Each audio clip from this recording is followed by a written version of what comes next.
So, ibig mong sabihin, ikaw mismo ang lahat ng nagdesisyon na gagawa kayo ng operation laban kay Brian Laresma. Ikaw lahat. Yes, sir. No, Ikaw ang nag-isip lahat. kasama po yung mga kasamahan ko na makatanggap po ng information, Your Honor. Hindi, ikaw ang boss eh. Umiiwas ka kaagad eh.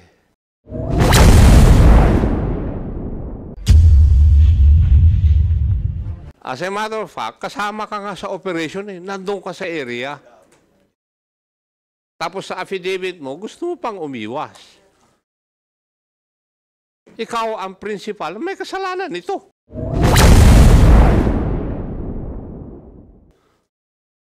Kasi ikaw ang nag-isip lahat eh. Ito bang operation na ito, pinaalam ninyo sa inyong chief of police? Your Honor, after po nung mangyari... Sagutin mo yung tanong ko.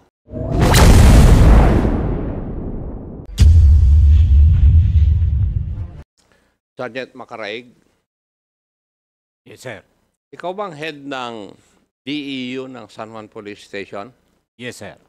O ikaw ang head? Team leader, Your Honor.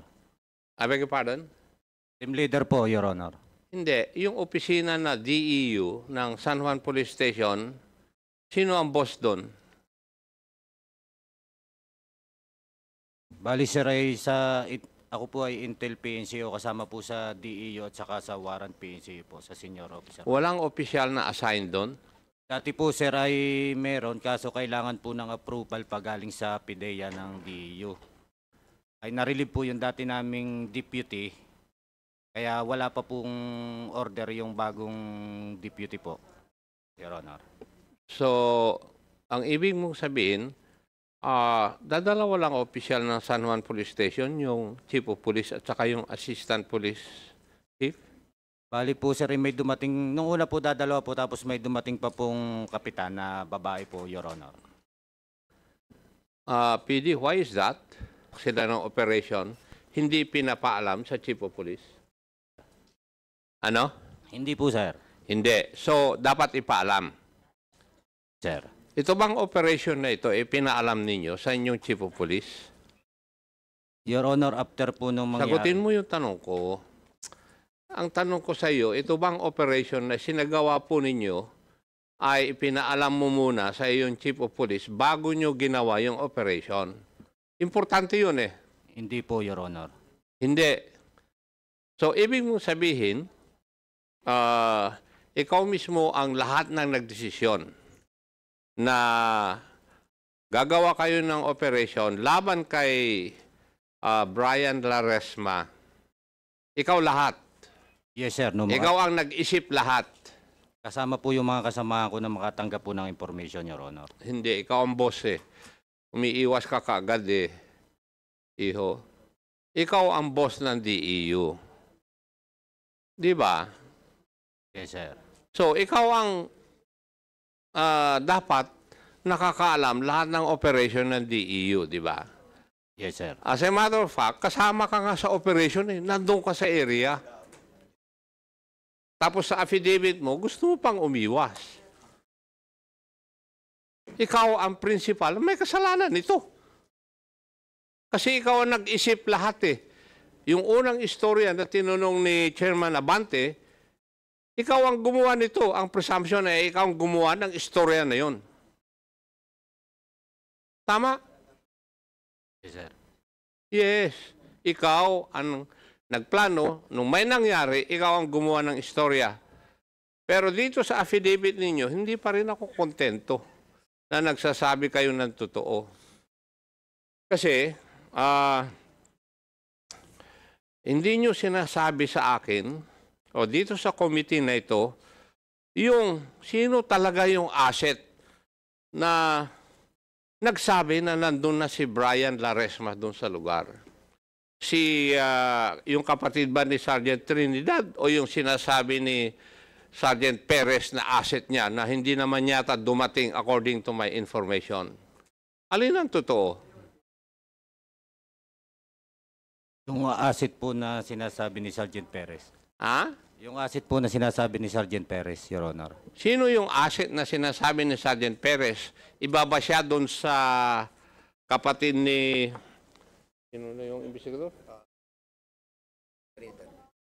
Ni Franklin Trinidad? Iba pa po, Your Honor. Iba. Hindi ba ang kwan is... teka, nagsabit na ba kayo ng pangalan ng asset pala?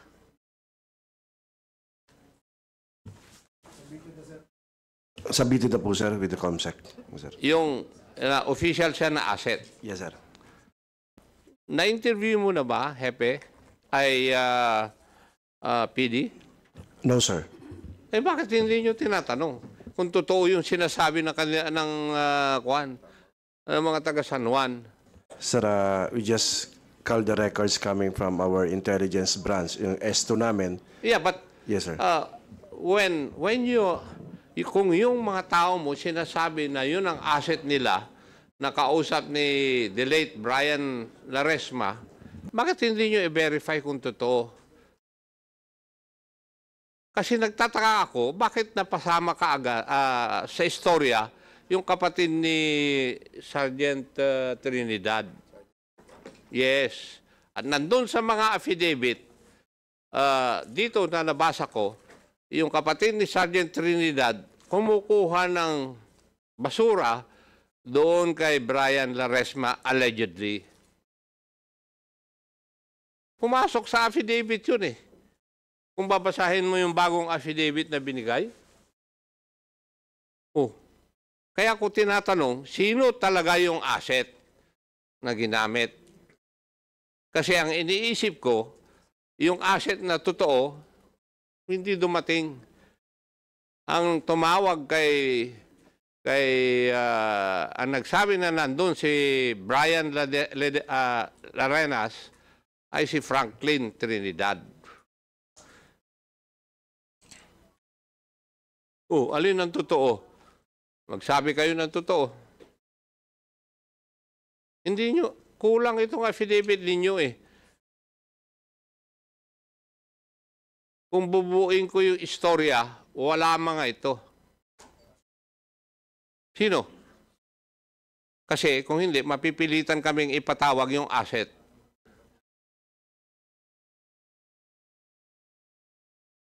Hindi kayo magsasabi ng totoo? Sergeant Macarig? Sir, yung asset po talaga, bukod po yung sa kapatid ni Trinidad, ni Sergeant Trinidad. When you say, kung sinasabi mo bukod doon sa kapatid ni Sergeant Trinidad, anong ibig sabihin? Anong participation ni Franklin Trinidad yan? Hindi naman siya pulis. Bali, sir, nakita nung time na yun na papunta doon yung kapatid ni Sergeant Trinidad na monitor din po niya ng kanyang kapatid. Ikaw Na ito naman, ay iho. kukuha din Ibig po. sabihin, mere coincidence yung sinasabi mo. Nagkataon. Ha? Ganun ba? Yes, sir. Dahil na-monitor din, sir, nung umaga na nanggaling na, sir, doon. Itong kapatid po ni Sergeant Trinidad ay kaya po pinamonitor uli po namin sa kanya na baka sakaling bumalik ito nung hapon, Your Honor. Okay. Meron pa isang kulang. Anong oras talaga nangyari yung barilan? Humigit kumulang, Your Honor, mga 6:36 po ang gabi.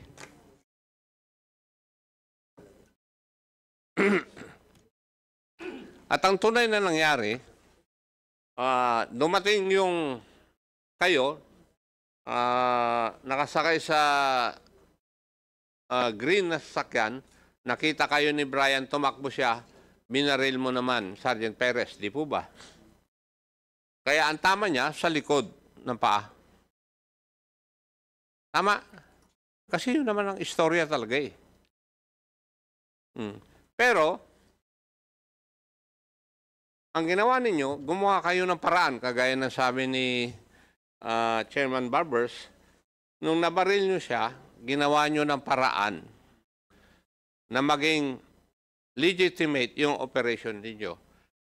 Kasi magmula sa umpisa, mali na eh. Di ba, Sergeant Macaraeg? Tama?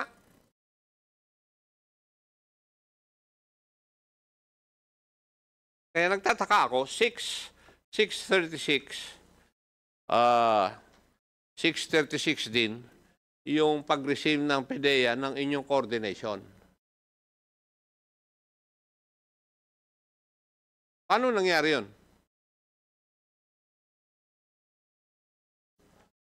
Sino nagpadala ng coordination sa PDEA? Kasi through fax ba yun na PDEA yung coordination nila? Yes po, sir. True facts po. So, eksakto yung oras na pag-receive po May I ninyo. be corrected, sir? Email po pala. Email. Email. So, eksakto yung oras ng pag-receive. Nandun yung time eh. Yes po, sir. Yes. Kung 6:36 ang pag-receive ng PDEA doon sa inyong email for coordination, 6:36 din, sabi ninyo sa inyong mga affidavit, saka pagsagot nyo sa akin na nangyari yung barilan. Paano nangyari yun?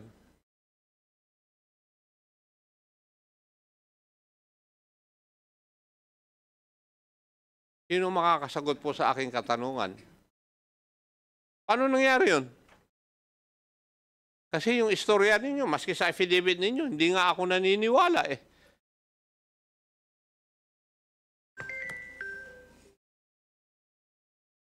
Hindi ako naniniwala.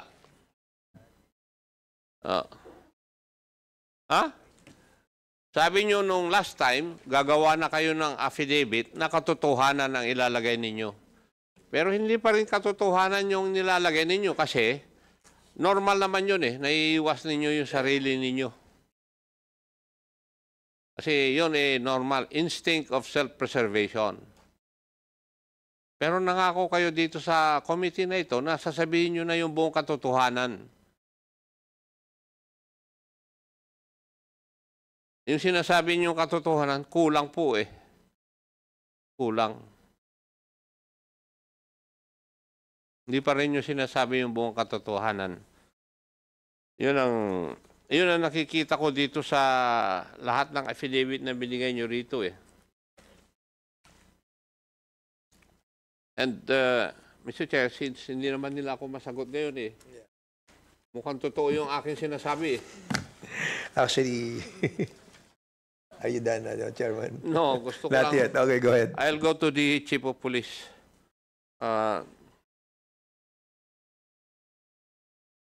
PD, kilala po ba yung hepe mo? I've known him since we were in Laguna, provincial police officer. So you had the occasion to work with him.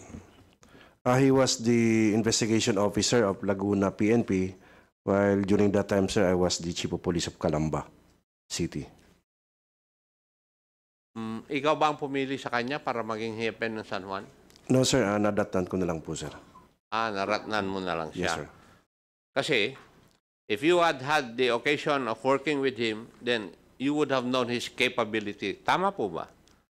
Yes, sir. Oo. So, matanong kita, having known him, kung ikaw ang masusunod, siya bang gagawin mong hepe? No, sir. No. Yes, sir. And maybe you have your own reasons. Yes, sir. Yes. I will not venture to ask already the reasons kasi alam ko na rin siguro yan. Colonel Intal, could you please define to me the phrase command responsibility? Sir, sa doctrine ng command responsibility po, sir, dapat lahat, sir, ng nangyayari sa unit, sir, ay alam dapat ng commander po, sir. Kaya ka pala nakakalintik-lintik eh. Ang doctrine of command responsibility states that a commander is supposed to be responsible for whatever his men would do and would fail to do. Dito sa nangyaring ito, wala kang kaalam-alam. Doon pa lang, ay may problema ka na sa command responsibility.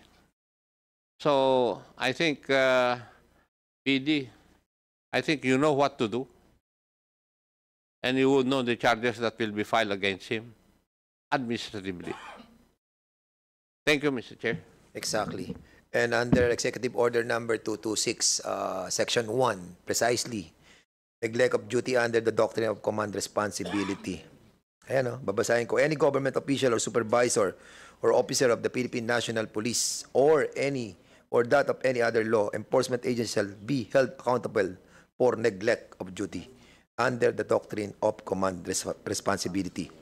If he has knowledge that a crime or offense shall be committed, is being committed, or has been committed by his subordinates or by others within his area of responsibility, and despite such knowledge, he did not take preventive or corrective action either before, during, or immediately after its commission. And that's the reason why we have a investigation like this, because we wanted to find out if all the laws and orders that were executed by the different agencies are being implemented. And we haven't seen any wrong with the laws that we have right now. Only that rule governing the transfer of the members of our PNP to their place of where they were born. Yun yung ating tinitingnan ng mga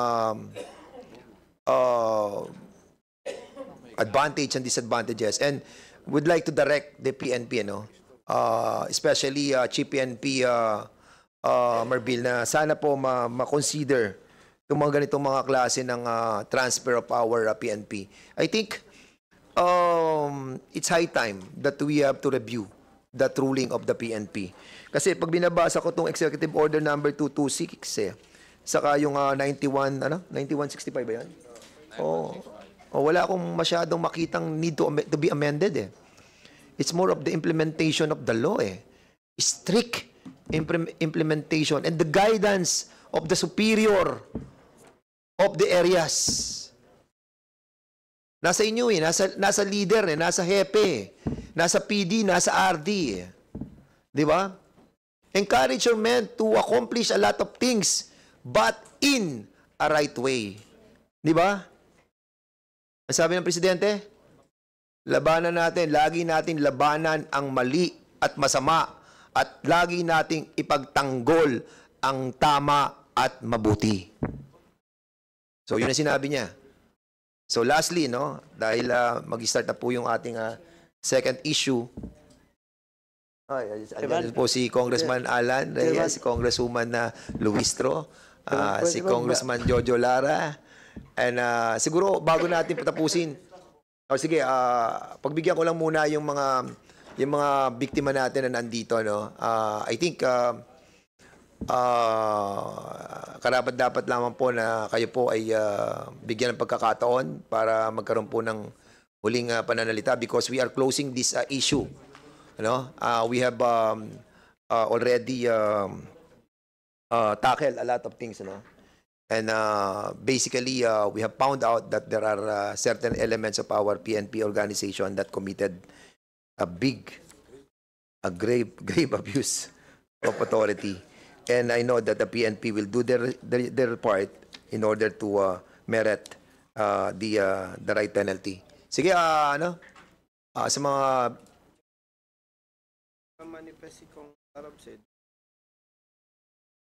may manifestation si Congressman Caraps. Sige.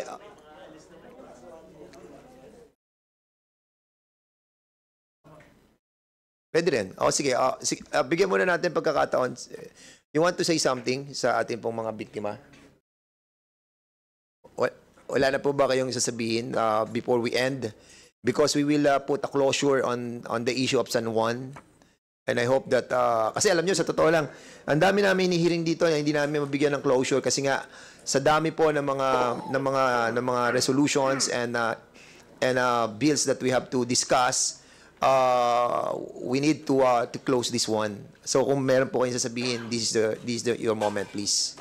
Ayan, gusto ko lang pong magpasalamat sa komitibang ito sa pagdinig po sa kaso po ni Brian Laresma. At lumabas po ang katotohanan dito po sa pagdinig na ito. At sana po ang pakiusap lang po namin dun sa mga PNP, wag nyo na po sanang kausapin si Brian tungkol sa mga kung ano ng mga salaysay. Mayroon na po kaming sariling attorney, Adrian. Mayroon na po kaming sariling attorney na siya na po ang sasagot sa lahat ng query ninyo. Yun lang po at maraming salamat po at sana po ay makamit din namin ang katarungan pagdating sa korte. And the President himself said, lagi po nating mahalin ang Pilipinas at mahalin ang mga Pilipino. Anyway, all right. So, Congressman Caraps, you have last manifestation. And after this, we will be suspending the hearing for a few minutes. For those who are not involved on the Pogo issue, you can leave in a while. And then those who are the resource speakers for the Pogo are invited to go inside. Okay, Congressman Carap. Chairman, last na lang, Chairman. Kasi, Chairman, medyo nakakalito lang because the name, yun nga, sinabi ni Chairman Acop, but of course, it's up to the investigation of the provincial director, no? And of course, the IAS, with regards to the person named Franklin Trinidad, because during the previous hearing, as I have observed with Sergeant Trinidad, when asked about when you presented, no, as some data with regards to a certain Franklin Trinidad, and the confirmed that indeed it was his brother, medyo may mga ano doon na parang pinagtatakpan. Now, ang problema dito, Mr. Chairman, yung question of the jury that Chairman Acop raised a while ago, that question of the presence of the asset or this certain Franklin Trinidad is being used by the police. Now, that's number one, Mr. Chairman. And second, Mr. Chairman, yung question of yung kay Colonel, no, yung sa Chief of Police. Until now, I am not yet satisfied with the answer of Makaraig, no, with regards to that. And of course, yung tinanong ko kanina na if indeed may dalawang sachet na nakuha si Perez, Mr. Chairman. Yeah. So, but Mr. Chairman, I think if may I suggest, Mr. Chairman, that investigation of PD and IAS with regards to this incident, now we'll focus with this certain Franklin for this committee, for those questioned by this committee to be answered, PD, no? Kasi ito ngayon yung missing eh. Itong si Franklin, medyo pinagtatakpan ng kapatid on the last hearing. Now, and dito sa affidavit ni Makaraig, lumabas yung pangalan. Kaya nga, medyo nagduda rin ako dun sa statement ni Chairman Acop na wala yung asset. Ito yung Franklin. But of course, PD, I will not go deeper on that. It's up to you to investigate na lang po and justify this person. Why is he in the affidavit of Makaraig? Okay? Now, second, Mr. Chairman, isa pang problema is with regards to the PDEA watch list. Now, wala yun sa watch list. Now, it's now a question again of the motive. Kung wala doon, bakit inoperate? Diba? Bakit inoperate yung balot? Kaya tinatanong ko si Perez, paulit-ulit yung question sa Shea. Kasi wala daw, sabi ni PDEA, wala sa watch list. And if he's not in the watch list, bakit niya inoperate? Now, kung nasa record niyo yun, record ng police, kasi usually that is the justification of the police. And then nasa record po namin, but you are obliged, di ba? You are obliged to report it on record sa PDEA. Kaya nga nagko-coordinate tayo sa PDEA eh. Di ba, before the operation, we coordinate with PDEA doon sa pre-ops kasi kailangan ma-validate din if indeed a certain bayog, a balot, is indeed with the watch list of PDEA. Ngayon, ang tanong dito, kung hindi siya watch list, no, I am not concluding that he's not a pusher or a selling drugs. No? But what I'm saying is, kung hindi siya talaga nasa watch list, hindi siya talaga pusher, anong motibo? Ba't inoperate nyo? But that's, PD, that's still a question that should be answered in this committee.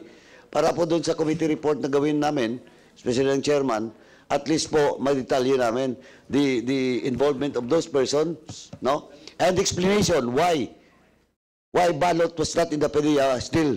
The operative of San Juan Police Station operates ballot.